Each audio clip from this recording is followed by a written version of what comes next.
Yo soy profesora en la Escuela de Administración, investigadora en el área de cultura y consumo, así que lo que van a ver es más bien un proyecto donde,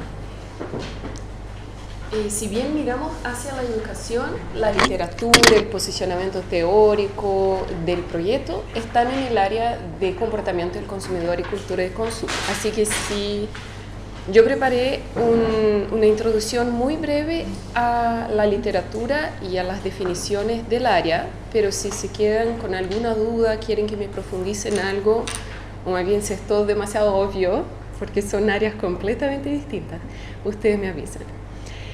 El proyecto, lo que voy a presentar son en verdad dos partes del mismo proyecto. La primera es un artículo, un paper, en que colaboré con Pilar Rojas, mi colega en la escuela, Flavia Cardoso, profesora también en la Escuela de Administración, pero en Adolfo Ibáñez, y Luciana Gil, profesora también en Marketing en Diego Portales.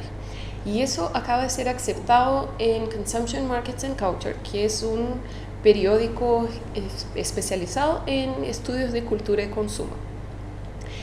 El proyecto surgió cuando nos dimos por cuenta que por fin nos conocemos. Éramos 4 investigadoras, mujeres en marketing, trabajando con temas de cultura y consumo, todas extranjeras. La Pilar es colombiana, la Luciana, la Flavia y yo brasileras. Y decidimos reunirnos y ver en qué podíamos colaborar. Por supuesto, además de ser extranjeras, mujeres, profesoras en el mismo área, descubrimos que éramos todas madres. Y por lo mismo, la conversación recayó sobre los niños y el colegio. Y de ahí surgió una impresión muy fuerte. Yo en este momento estaba en 2014, hace un par de años. Yo no tenía niños institucionalizados, por así decir. Mi hijo era recién nacido y escuchaba de ellas mucho de esa presión que venía de administrar su tiempo de profesionales, de madres, pero además de madres de niños en colegio. Eso le demandaba muchísimo y a partir de ahí decidimos que el proyecto se haría en torno de este contexto. Entonces nuestra propuesta fue, por sermos todos inmigrantes, situar el estudio de la maternidad y la relación entre la maternidad y el colegio en un contexto de inmigración. En la literatura y comportamiento del consumidor se habla de aculturación, o sea, el proceso por lo cual los inmigrantes pasan para ajustarse, adaptarse, integrarse a una nueva cultura.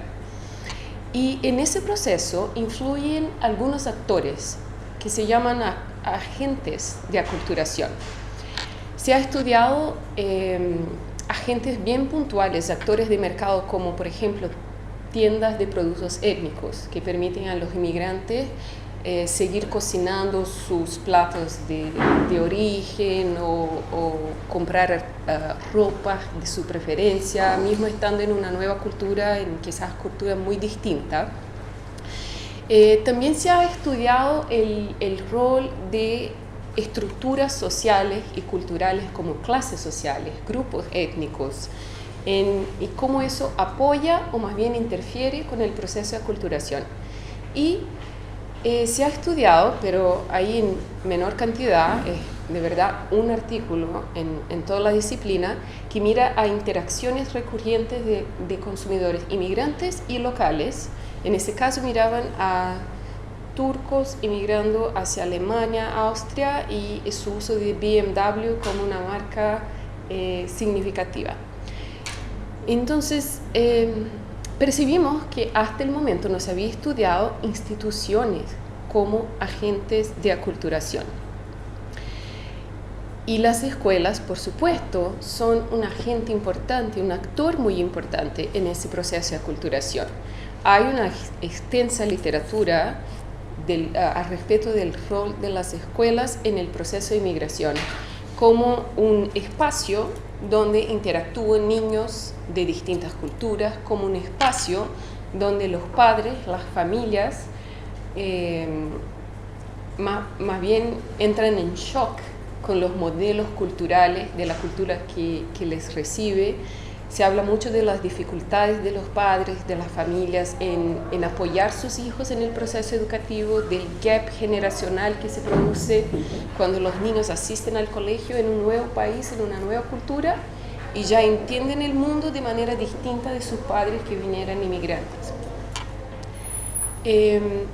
Pero a nosotros nos pareció que además de ser un espacio de interacción, el colegio también sirve como un agente social muy importante en el sentido de que reproduce los valores, los paradigmas de una sociedad y los reproduce de manera muy específica a través de enseñarles a los niños y generar todo un entorno para que prácticas, comportamientos, valores que reflejan esos paradigmas culturales se reproduzcan constantemente. Entonces, estamos mirando a colegios como instituciones, no solo el espacio físico donde los inmigrantes interactúan con los locales, sino que también sus normativas, sus reglamentos, sus símbolos, sus rituales, sus rutinas, como todo eso manifiesta la cultura local y de cierto modo la impone a los inmigrantes que quieren inserirse, participar en ese universo, en ese entorno del colegio. La pregunta que tenemos es, ¿cómo las escuelas influencian, más bien moldan, el proceso de aculturación no para los niños, sino que para las madres? ¿Ya? Porque entendemos que en todo lo que es tema colegio, las madres son como el default, apoderado default. O sea, es la primera instancia se busca a la madre para apoyar, para solucionar problemas, para acompañar la enseñanza. Y en algún momento percibimos que no éramos cualquier tipo de madre inmigrante, sino que teníamos, bueno, eso más adelante. Ahí hay en la literatura y comportamiento consumidor también algo al respecto de maternidad en contextos de inmigración. Entonces se habla mucho de cómo las madres que inmigran ocupan el consumo, su uso de productos, su elección de marcas, su navegación por espacios de mercado como instrumentos simbólicos para reforzar su identidad étnica, cultural o para insertarse en la nueva cultura, en la sociedad local. Y por supuesto, maternidad y cómo se hace maternidad es algo muy cultural. Cambia conforme los cambios económicos, sociales, culturales y de valores, y por supuesto cambia cuando uno cambia de cultura. Entonces muchas veces el contraste entre el modelo, el ideal de maternidad que una lleva o trae consigo cuando inmigra es tremendo. Y los ajustes necesarios ahí son un proceso muy interesante. Para estudiar ese tema ocupamos introspección. Yo hice entrevistas con las tres compañeras que escribieran introspecciones y después participaran de las entrevistas. Nosotras mismas codificamos las entrevistas de las cuales no participamos, obviamente. Complementamos eso con datos de archivo que recolectamos en periódicos, blogs, revistas y una etnografía, o sea, una observación y participación extendida en dos grupos de Facebook que se llaman Discover Chile y Discover Chile English Speaking Moms, de los cuales participan muchísimas madres inmigrantes y se habla mucho de los temas desde postulación a los colegios hasta las dificultades diarias, las rutinas, las experiencias, las complicaciones, los buenos momentos, de todo.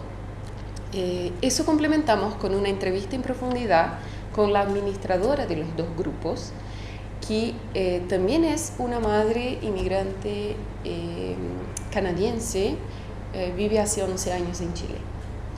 En contraste con esta madre, que es una stay-at-home mom, tiene su emprendimiento, los grupos se tornaron su negocio, pero la mayor parte de su tiempo la dedica a cuidar de sus hijos. Nosotras somos orientadas a nuestras carreras profesionales.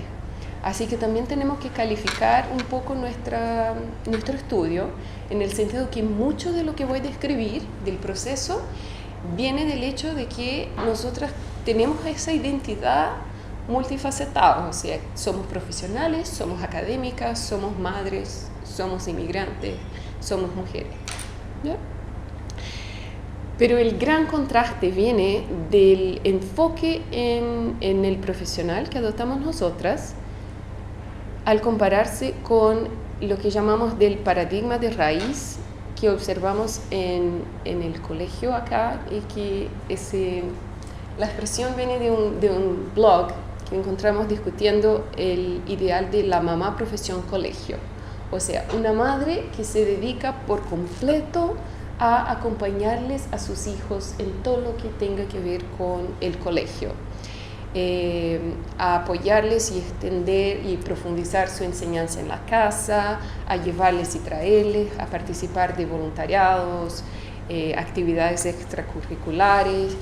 Y nosotros percibimos que este ideal de la mamá profesión colegio manifiesta y reproduce y refuerza el ideal de la mujer madre como se percibe en Chile. O sea, es un ideal que involucra domesticidad, que la mujer idealmente debe estar tratando los temas de la casa y de la familia, que la familia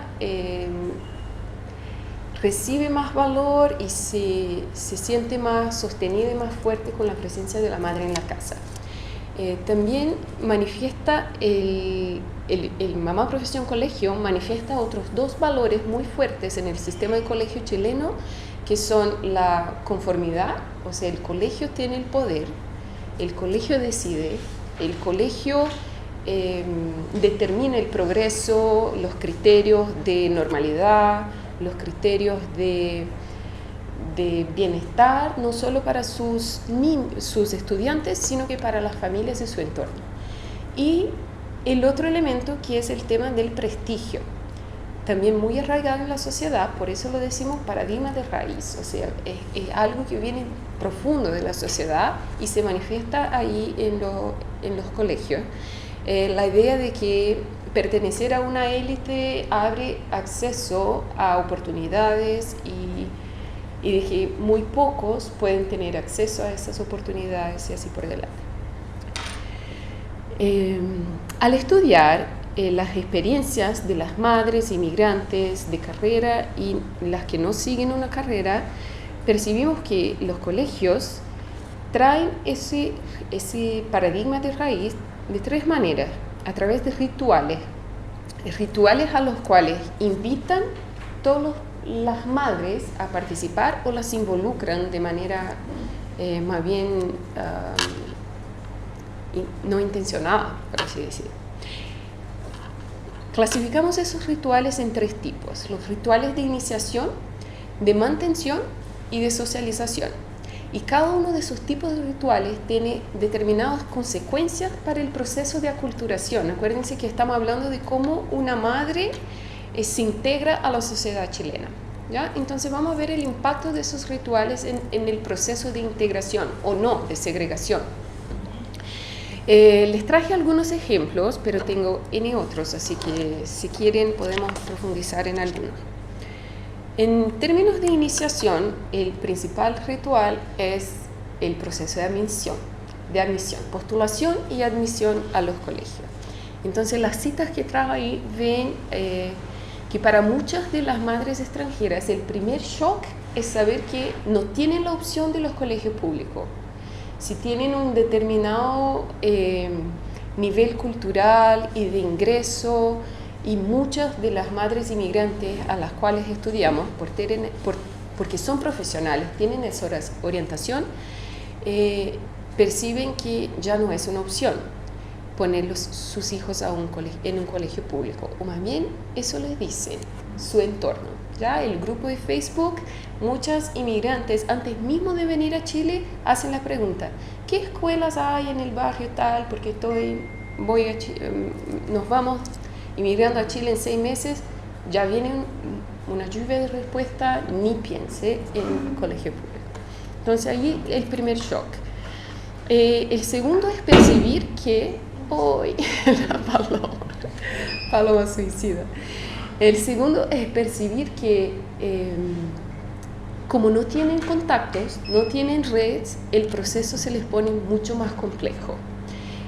Perciben que, en contrario de la experiencia que muchas tenían anteriormente, de ser, si es algo, una oferta de mercado a la cual puedo pagar, puedo elegir.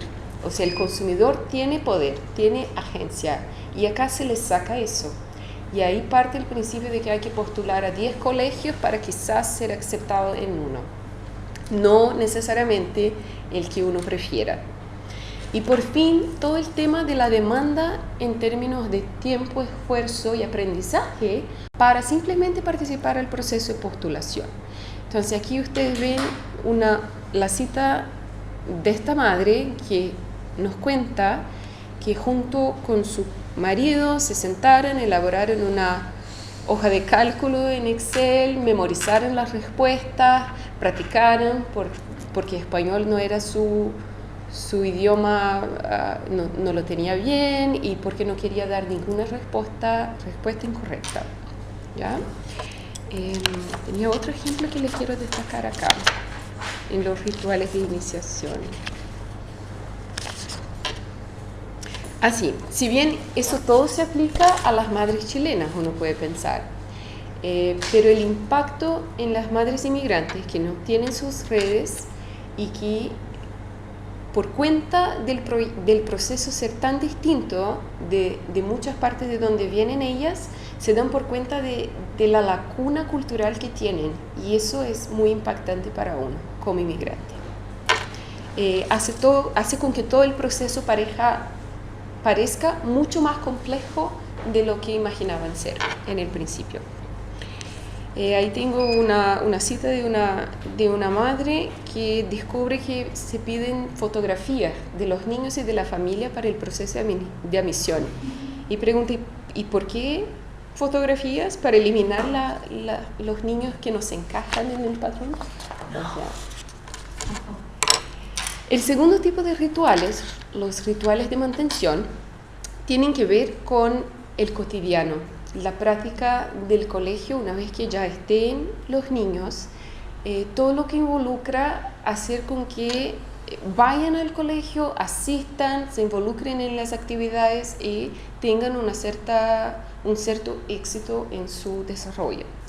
Entonces, para las madres profesionales inmigrantes, eso crea mucha tensión, principalmente porque manifiesta esa noción de la domesticidad, o sea, la expectativa es que la madre esté en la casa. Por eso el colegio puede llamar a reuniones a las 3 de la tarde un miércoles. Para las que trabajan, no es bien así. Entonces se les pone complejo. La poca voluntad o capacidad de los colegios de hacer excepciones para madres inmigrantes que muchas veces no tienen ni siquiera un entorno social de parientes, amigos que les puedan apoyar en ese tipo de situaciones, ir a buscar el niño en una emergencia, ir a cambiar los pañales sin haber que cruzar la ciudad, salir del trabajo, o que tampoco tienen conocimiento, que todavía no tienen armado un entorno de proveedores de servicios que les puedan apoyar en eso. Entonces todavía no tienen alguien de confianza con quien pueden dejar los niños menores o algo del género. En el tema de la mantención, el punto principal ahí es que el nivel de involucramiento les parecía excesivo a todas, mucho más de lo que habían vivido en otras partes, en sus culturas de origen. Y muchas madres anteriormente orientadas a su carrera, a su vida profesional, terminaron por hacer ajustes, pasando a una media jornada o cambiando de empleador para uno donde las demandas y la presión por tiempo no fuera tan grande. Y lo que quiero resaltar es que no son CEOs o emprendedoras que estén ahí como 14, 20 horas en la oficina, son mujeres que tienen un horario, una jornada de trabajo de 8 horas, o sea, o flexible como nosotras, que podríamos acomodar nuestros horarios, que no sean de clase, pero aún así sentían demasiado la imposibilidad de participar en esos rituales.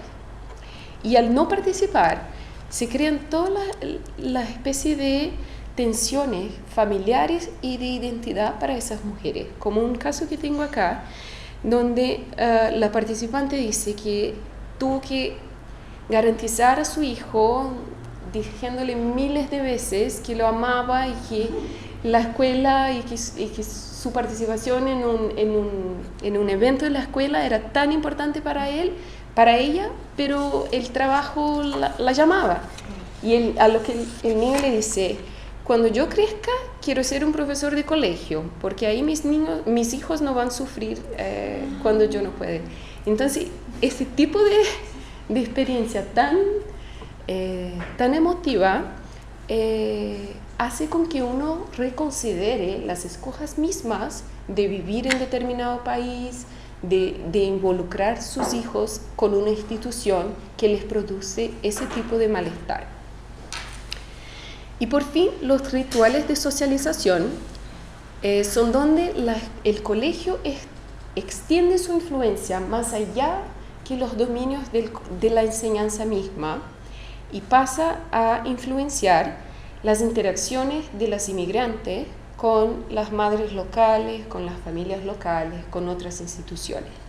Entonces acá tenemos la fiesta de cumpleaños, los eventos extracurriculares, toda la participación formal de padres en el colegio como partes de comités, delegadas, donde las ideas contrastantes se ponen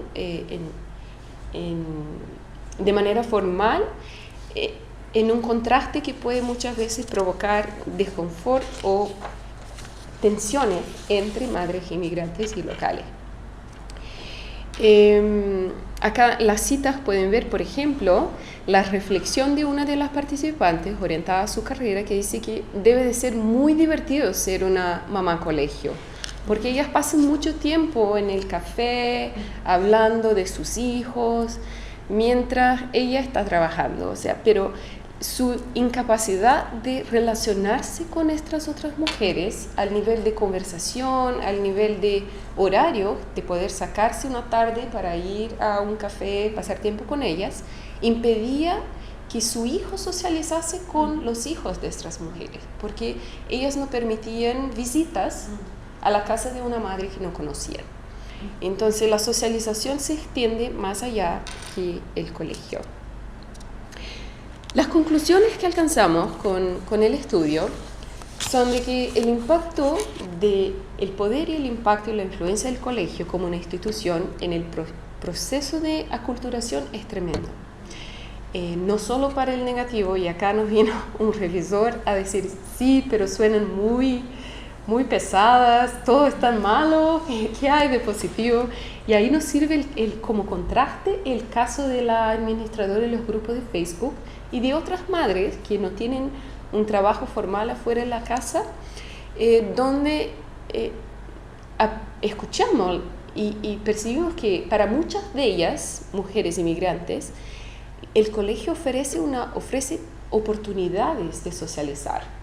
O sea, a través de los rituales del colegio sí pueden acercarse de madres locales y conocerlas, y que eso les permite integrarse de manera más fácil a la sociedad. Pero es un tremendo contraste, ¿ya?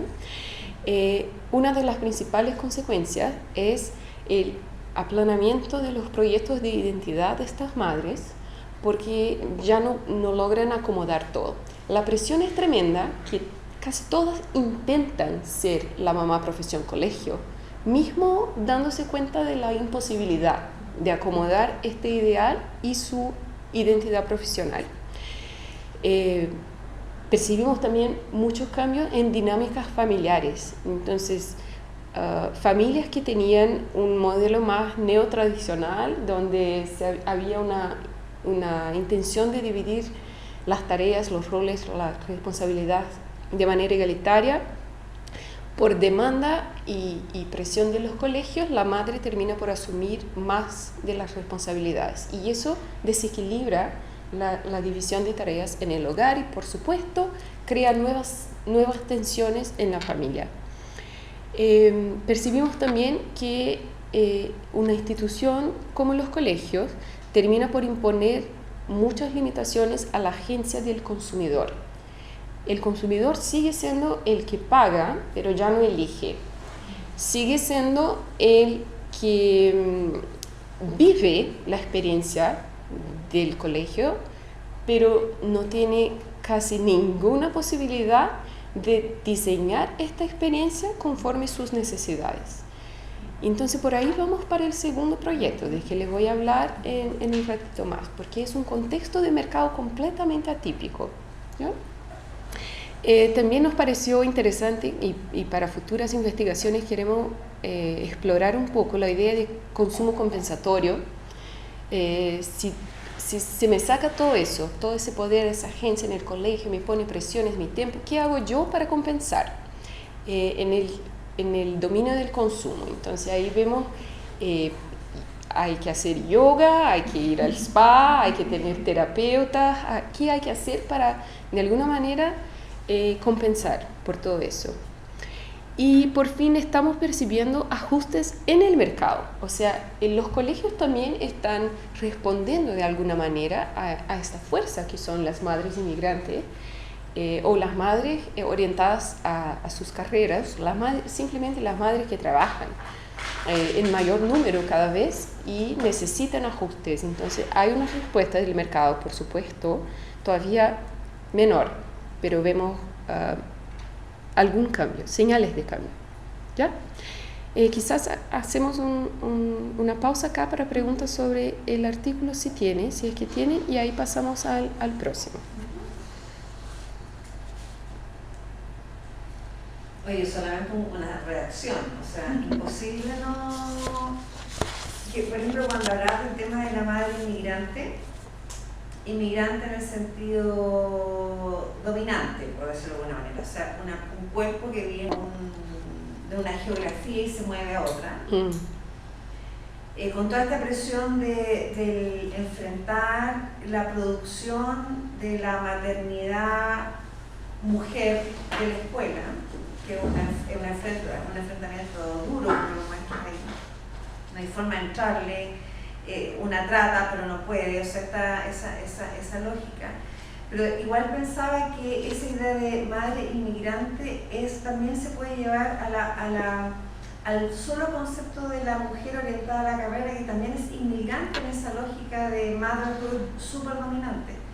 Porque, o sea, pensando que una mujer súper orientada a su carrera no tiene para qué ser inmigrante para tener exactamente la misma presión. Sí. Y esa sensación de que nunca encajas y que nunca puedes, o sea, nunca alcanza, no das el ancho del valor que se le otorga a esa maternidad regulada, dominante, esta idea de la mujer que tiene que estar en la casa para que el hijo funcione bien en esa idea de éxito escolar. O sea, el tornarse madre como el shock cultural. Sí, exacto. Sí. Esa sería como la primera superficie de todas estas capas. Porque, o sea, todo lo que tú describías, o sea, era como súper evidente desde mi propia experiencia. Nunca lo chunto, nunca voy a poder estar ahí. Y siempre hay la distancia puede ser más así o un poquito, pero jamás puedo estar en ninguna cosa. Entonces, bien interesante mirado de repente desde el otro lado, de cómo la institución escolar produce, reproduce, recircula esta idea, ¿no es cierto?, dominante de mujer ocupando un espacio identificable, claro, limitado, de dónde quiera estar. Sí, no, yo estoy. Si sacamos la capa de inmigración del entorno, que es una literatura, la cual le pusimos ahí, funciona igual, o sea, explica igual, porque es la realidad. Después tengo tres cosas que nos cortan quizás, pero Respecto a la muestra, entiendo, porque a veces terminas haciendo yoga y terapia, se entiende, personal suena un poco como más colegios privados, ¿no? Sí. Solo, como es bien puntual, me faltó aclarar, pero enfocamos en colegios privados de élite. Vale. Y en mujeres inmigrantes calificadas, o sea, de nivel educacional y profesional elevado. También es un contraste con la literatura, que generalmente enfoca en inmigrantes que vienen con dificultades, con escasos recursos. Sí. Y lo segundo, o sea, la segunda, son tres, respecto a los padres no aparecen, ¿no? No aparece. No aparece, simplemente no aparece.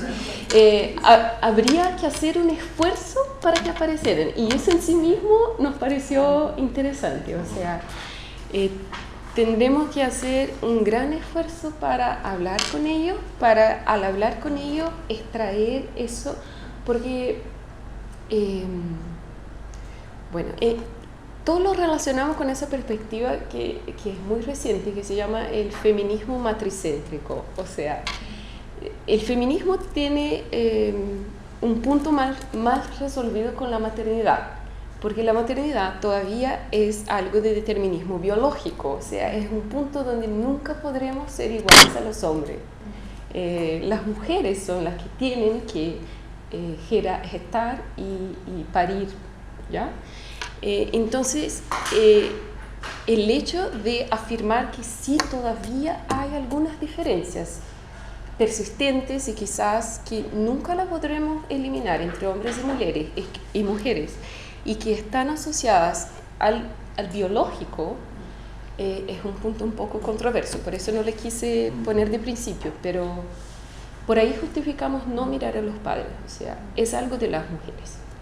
Las mujeres no los mencionan como apoyo ni nada. Mira, te doy una cita. En el proceso de admisión, por ejemplo, una de las participantes dijo que durante el proceso de admisión le preguntó la entrevistadora del colegio: ¿y qué es que extrañas tú de los colegios en tu país de origen?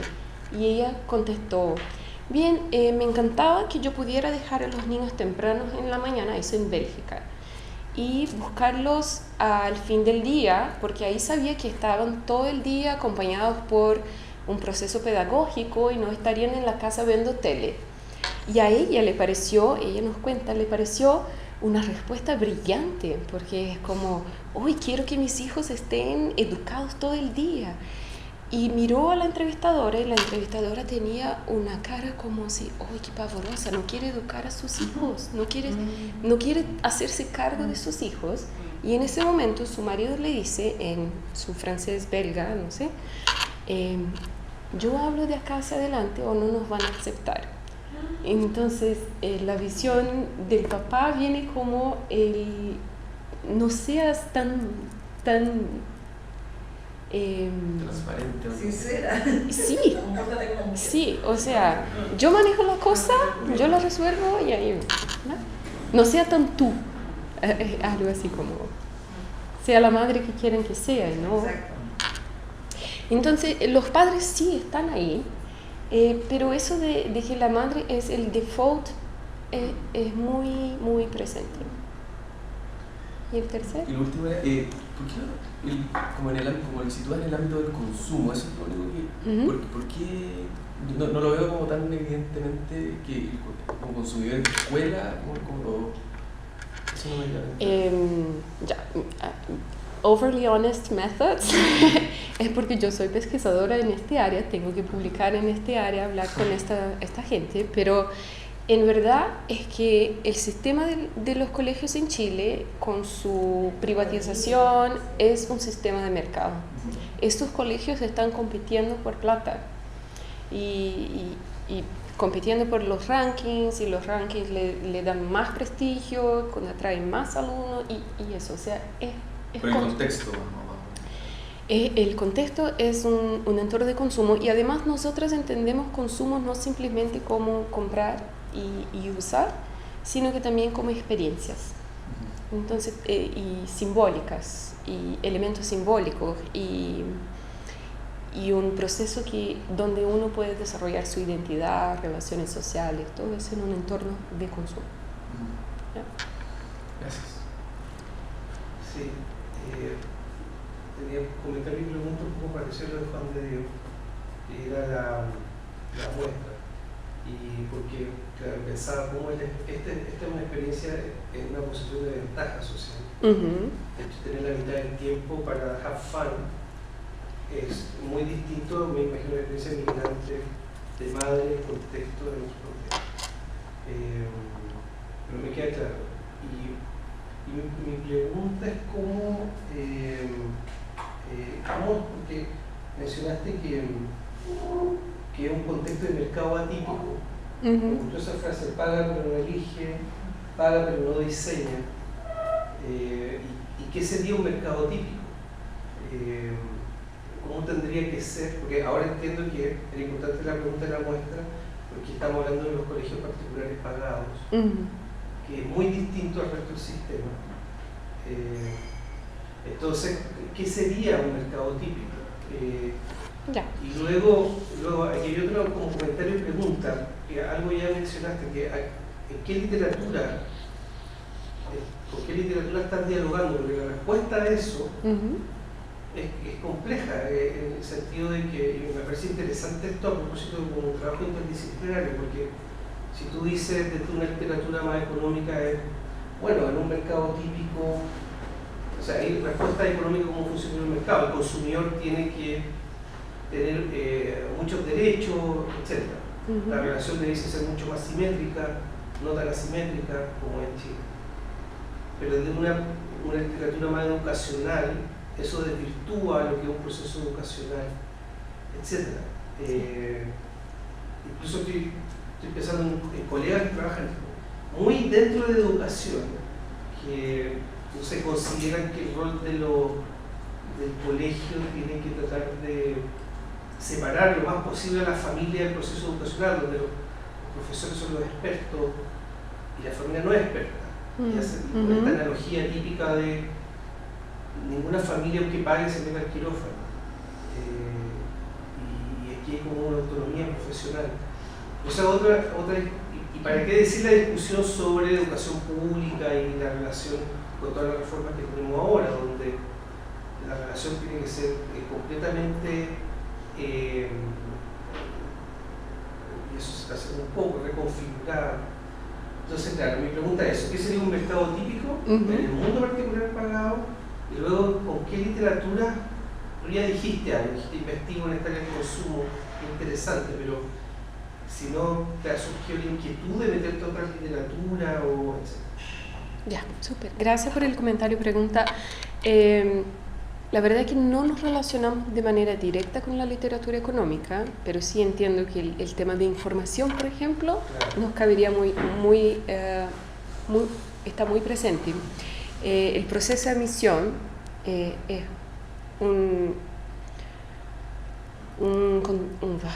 un elemento muy puntual donde esta característica de ser atípico se manifiesta.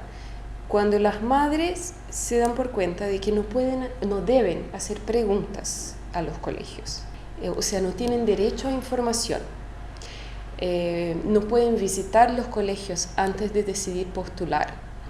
Muchas veces cuando empiezan a hacer preguntas son como tagueadas con el rótulo de madre difícil, o sea, el apoderado difícil, y ahí ya se les complica, o sea, todo el entorno se dice, no hagan preguntas, mejor no, para que no sean percibidos como alguien que puede dar crear casos después, y ahí no les van a aceptar. La falta de transparencia en el proceso de emisión, no hay clareza, ¿ya? Aquí hay una barrera que dispara. Sí. Y eso ya lo hace, o sea, eso es típico en mercados segmentados, ¿cierto? Que dispara. No estoy de acuerdo, hay que tener la admisión. Sí.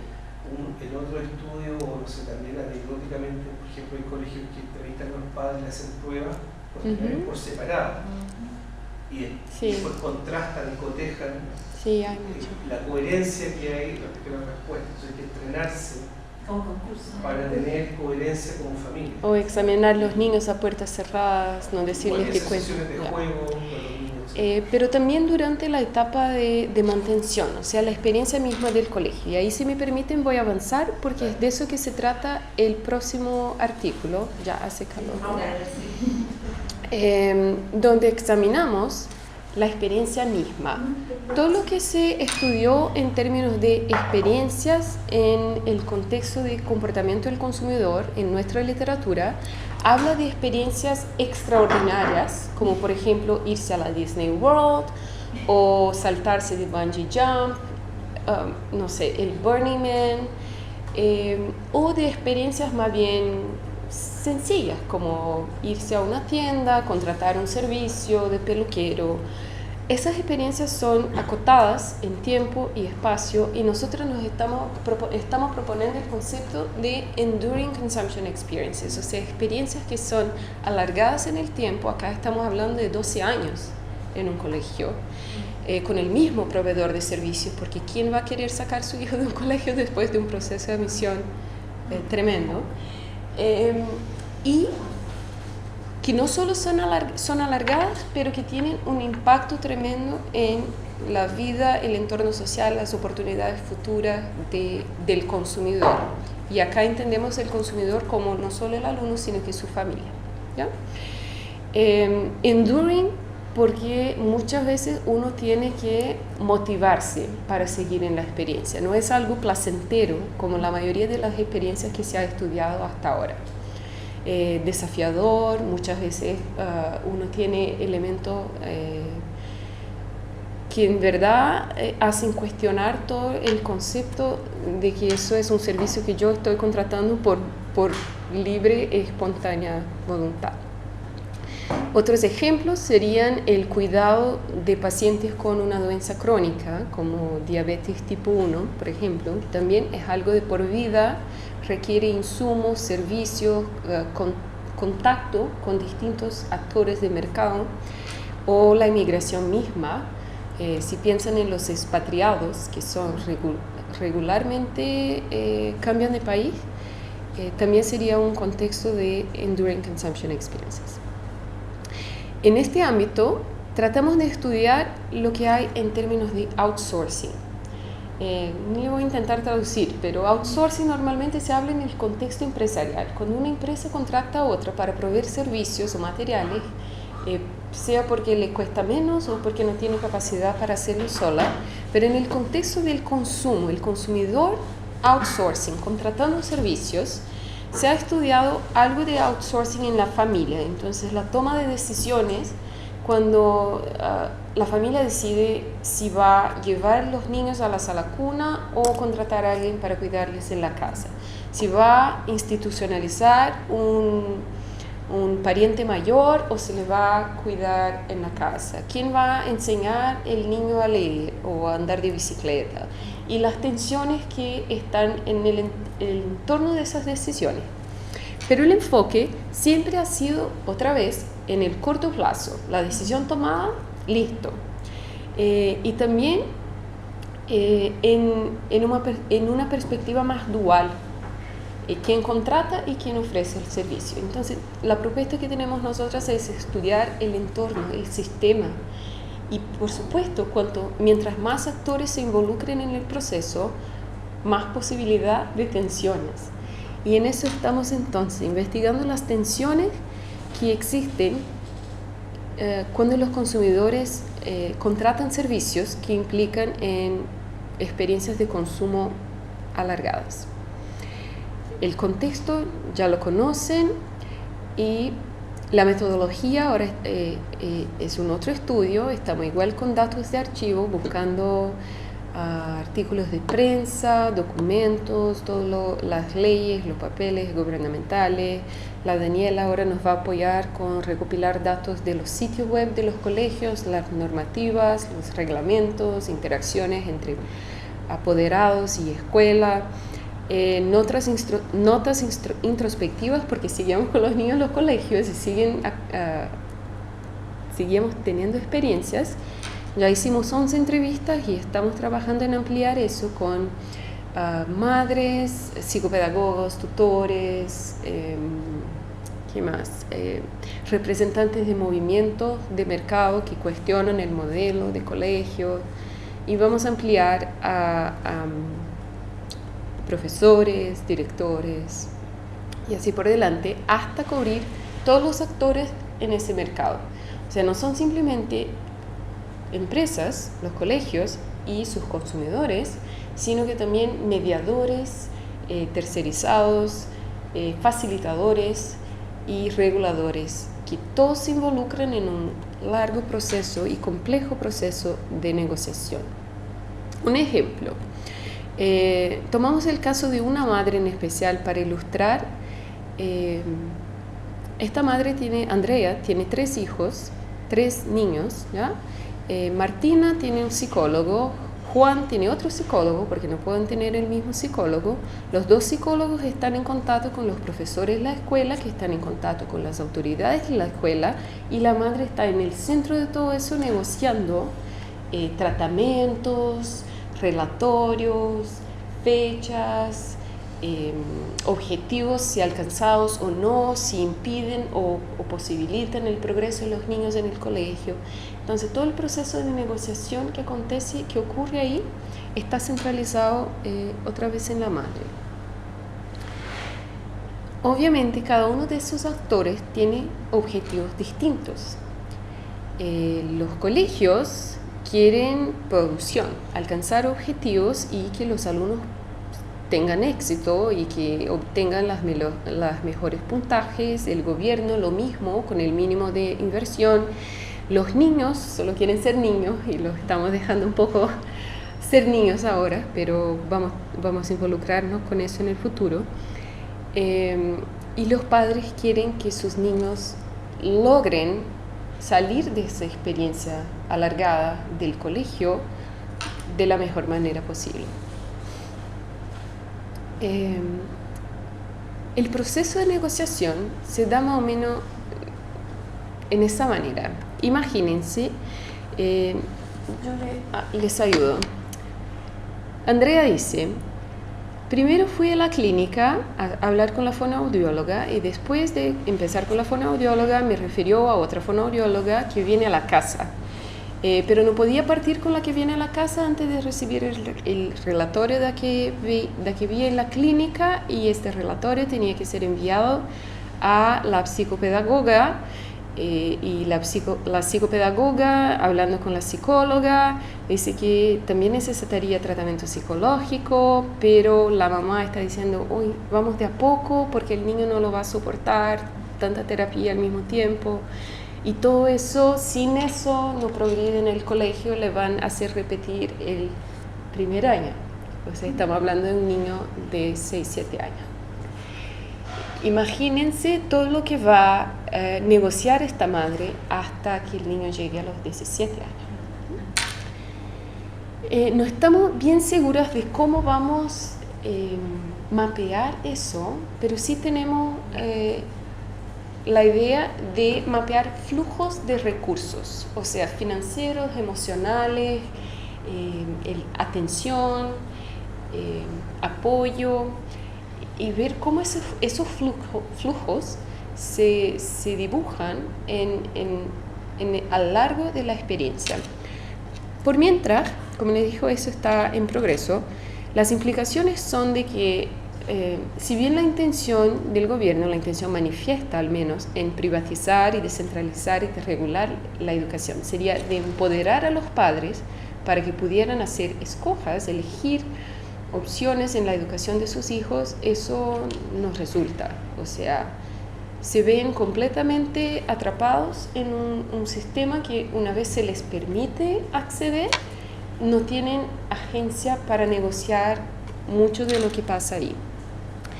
Estamos ampliando la literatura en outsourcing, que tenía ese enfoque más acotado y limitado, para mostrar la visión sistémica, y por eso se complejifica y se nos hace un poco más difícil, pero igual la contribución será más relevante. Eso era lo que tenía yo. Feliz de escucharles. Si tienen otras preguntas, comentarios.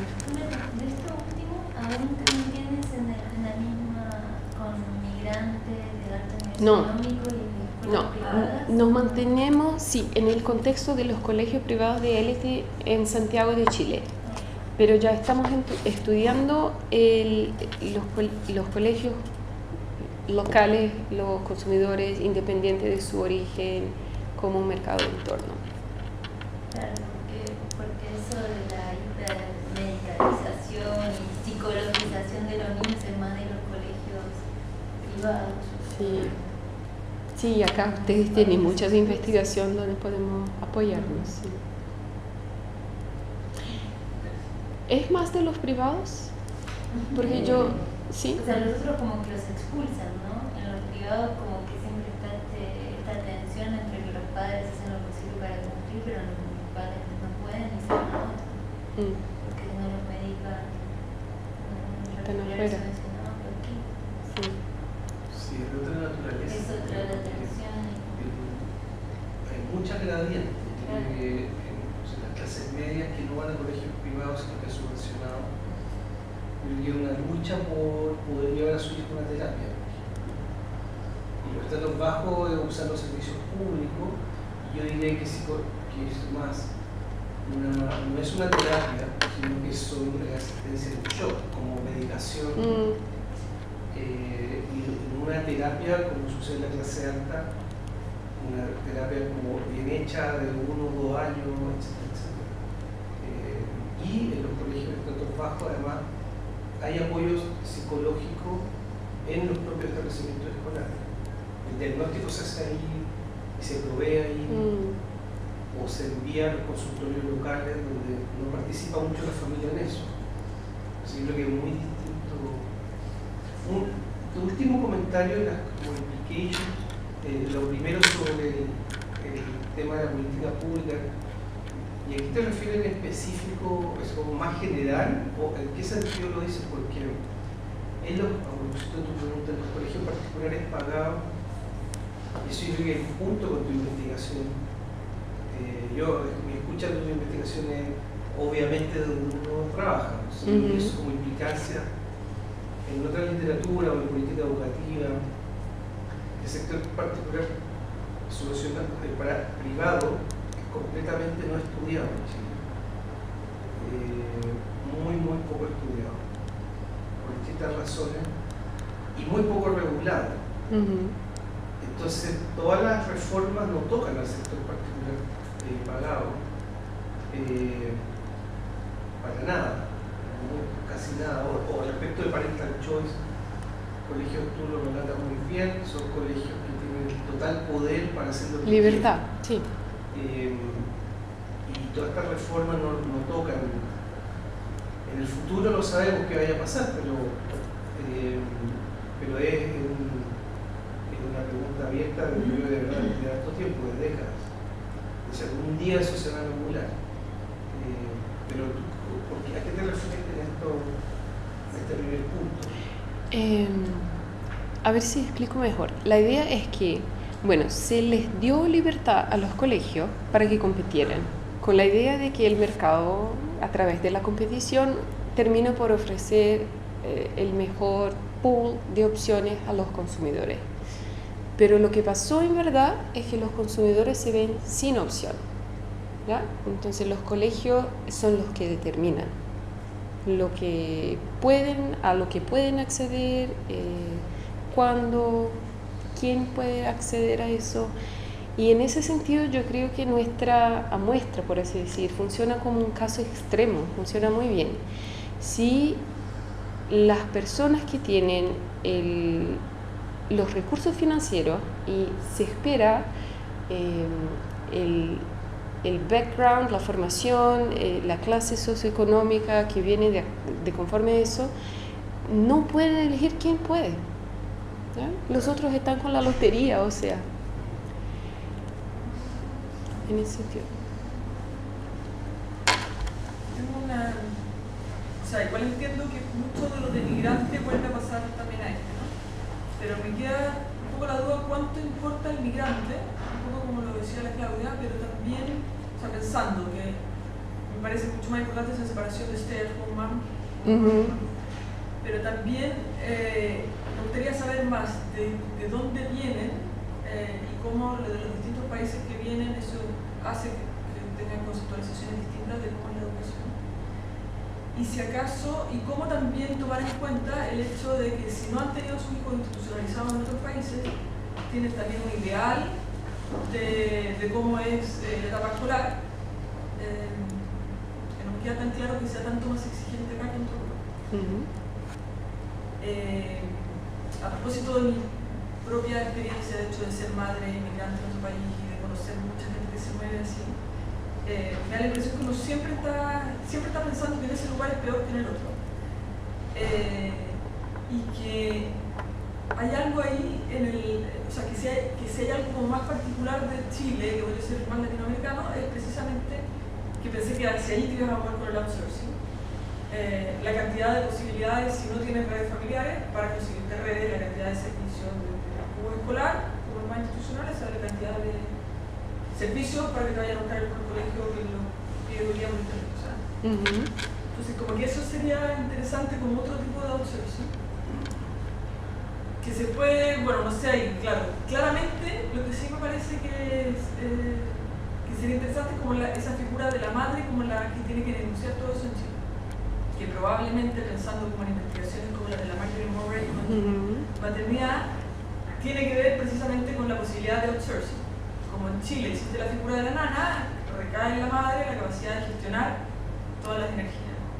Bueno, no sé, eso a partir de como pensando de distintos países que se vienen, que hay distintas organizaciones de género, siempre desiguales, pero o sea, este reclamo vale, me parece, pero con al menos más integración del padre.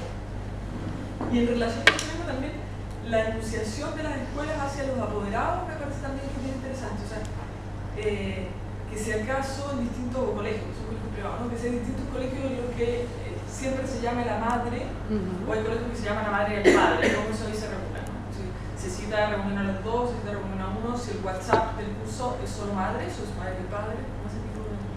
Sí, esa información la estamos tratando de recolectar.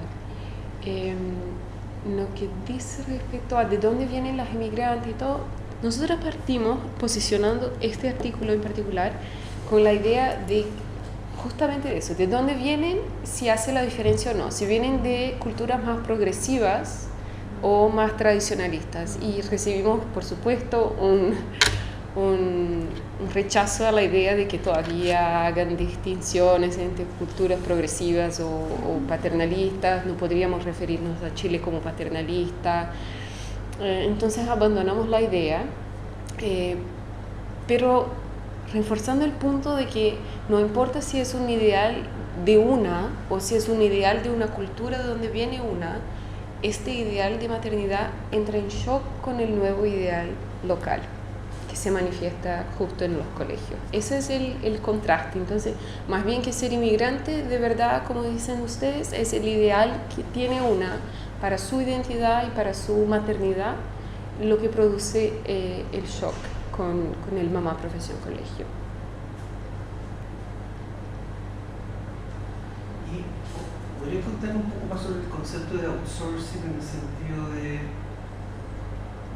yo no lo conozco, para nada, pero suena atractivo y suena atractivo y, por ejemplo, me escuchas decir los colegios particulares pagados, por ejemplo, en una literatura educacional, consideramos que son desde una literatura ineficiente.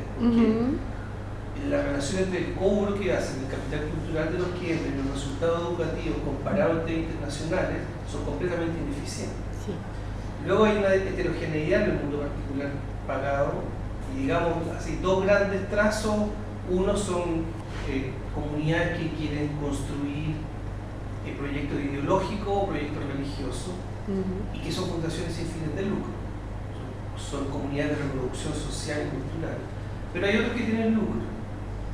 Entonces, los que tienen lucro, sucede que, a propósito del concepto de outsourcing, tú tienes que contratar aparte y pagar aparte la alimentación, tú tienes que contratar y pagar aparte los talleres extraescolares, te dan un mínimo, y tienes que pagar y contratar aparte los otros, tienes que contratar y pagar aparte la preparación, por ejemplo, universitaria.